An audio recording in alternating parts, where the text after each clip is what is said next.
Assalamualaikum warahmatullahi wabarakatuh. Perkenalkan kami dari kelompok 6. Kami ingin menjelaskan tentang materi ekonomi publik dengan judul eksternalitas dan pendistribusian pendapatan. Saya akan memperkenalkan teman-teman saya yang akan ikut mempresentasikan materi eksternalitas dan pendistribusian pendapatan. Yang pertama ada Muhammad Dafa Laksana, yang kedua ada Windy Octavia, yang ketiga ada Siva Nurjana, dan yang keempat ada Muhammad Kadafi, dan yang terakhir saya sendiri Diva Kusumawati. Berikut kami akan memaparkan presentasi hasil kerja kami. Baik, yang pertama adalah pengertian eksternalitas. Eksternalitas adalah biaya atau manfaat dari kegiatan ekonomi yang dialami oleh pihak ketiga yang tidak terkait dengan aktivitas tersebut. Biaya atau manfaat eksternal tidak tercermin dalam biaya akhir atau manfaat barang atau jasa yang dihasilkan. Eksternalitas terdiri dari dua karakteristik, yaitu yang pertama eksternalitas positif, contohnya pembangunan jaringan transportasi, peternakan lebah, perusahaan yang meriset teknologi baru, dan sebagainya.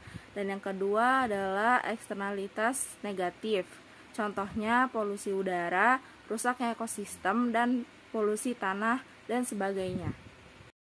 Yang selanjutnya adalah implikasi eksternalitas. Eksternalitas dapat menyebabkan inefisiensi pasar. Eksternalitas dapat menyebabkan pasar tidak dapat mengalokasikan sumber-sumber ekonomi secara efisien. Hal ini disebabkan oleh harga pasar yang tidak secara tepat mencerminkan biaya tambahan atau manfaat bagi pihak lain.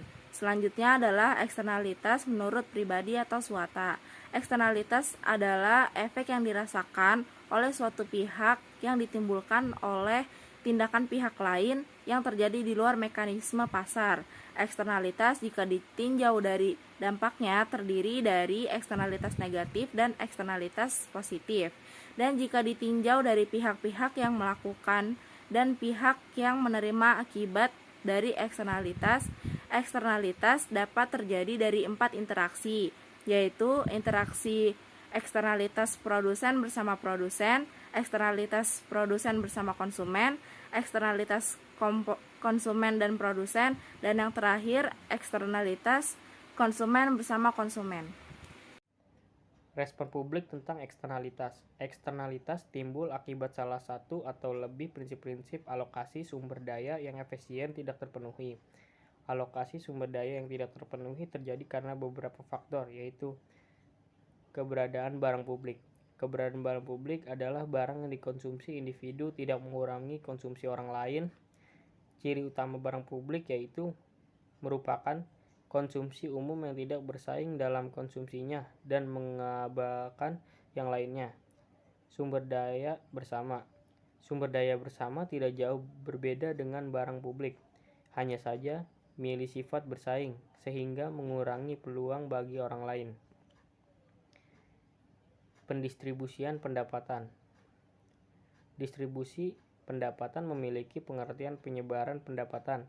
Pada suatu wilayah geografis, distribusi ini juga bisa memiliki makna penyaluran pendapatan melalui penyelesaian pekerjaan dalam pengadaan barang, jasa, dan bidang niaga. Adapun yang mengartikan sebagai suatu proses pembagian pada faktor produksi yang mengikuti pendapatan. Konsep distribusi pendapatan nyatanya memiliki beberapa tujuan sebagai berikut. 1. Meningkatkan taraf hidup masyarakat menjadi lebih baik. Masyarakat bisa membangun kesejahteraan umum. 2. Memberikan hak dan keadilan bagi setiap warga negara. Setiap orang dapat menikmati fasilitas yang sama dan setara. 3. Menghindarkan dari resiko kriminalitas khususnya perampokan, penipuan maupun pencucian uang. Setiap orang mampu memenuhi kebutuhannya sehingga tindak kejahatan bisa dihindari. Saya akan menjelaskan tentang pandangan atau aliran tentang redistribusi pendapatan. Simple utilitarisme. Utilitarisme adalah suatu teori dari segi etika normatif yang menyatakan bahwa suatu tindakan yang patut adalah yang memaksimalkan penggunaan atau utility. Biasanya didefinisikan sebagai memaksimalkan kebahagiaan dan mengurangi penderitaan. Utilitarisme berasal dari kata Latin utilis yang berarti berguna, bermanfaat, berfaedah, atau menguntungkan. Istilah ini juga sering disebut sebagai teori kebahagiaan terbesar atau the greatest happiness theory. Etika utilitarisme adalah sebuah teori etika yang dikemukakan David Hume 1711 sampai 1770 dan dirumuskan secara definitif oleh Jeremy Bentham dan John Stuart Mill 1806 sampai 1873 dan para pengikutnya. Bentham berpendapat bahwa ada satu prinsip moral yang utama, yakni prinsip utilitas. Prinsip ini menuntut agar setiap kali kita menghadapi pilihan dari antara tindakan alternatif atau kebijakan sosial, kita mengambil satu pilihan yang mempunyai konsekuensi yang secara menyeluruh paling baik bagi setiap orang yang terlihat di dalamnya. Yang kedua, Maximin criterion. Maximin atau pessimistic criterion adalah kriteria yang memiliki nilai maksimum dari hasil minimum yang didapat pada setiap alternatif. Kriteria ini didasarkan kepada worst case scenario dan memilih kerugian yang paling kecil. 3.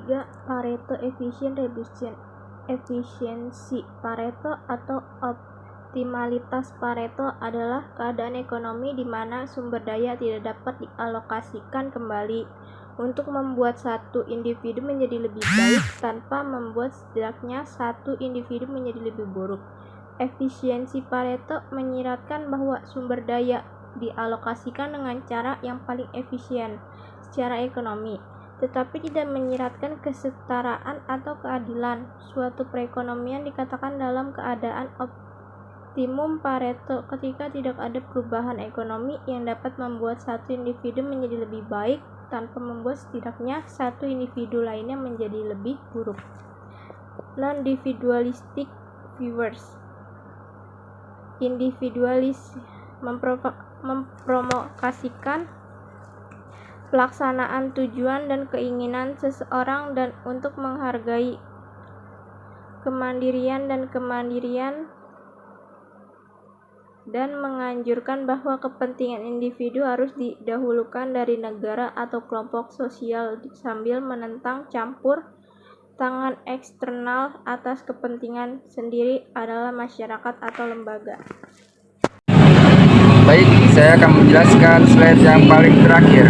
Pandangan sebelumnya pada intinya bertumpu pada utility atau pandangan para utilitarian. Walaupun tiap pandangan mempunyai implikasi yang berbeda, pandangan yang lain adalah pandangan terhadap pendapat itu sendiri, di mana masyarakat yang baim adalah masyarakat dalam kurung menurut Plato yang mempunyai distribusi bahwa si paling kaya mempunyai pendapat 4 kali si miskin. Terima kasih apabila ada kata-kata yang kurang dari kelompok kami. Kami sebesar-besarnya minta maaf. Wabillahi taufiq wal hidayah wa ridho wal inayah. Assalamualaikum warahmatullahi wabarakatuh.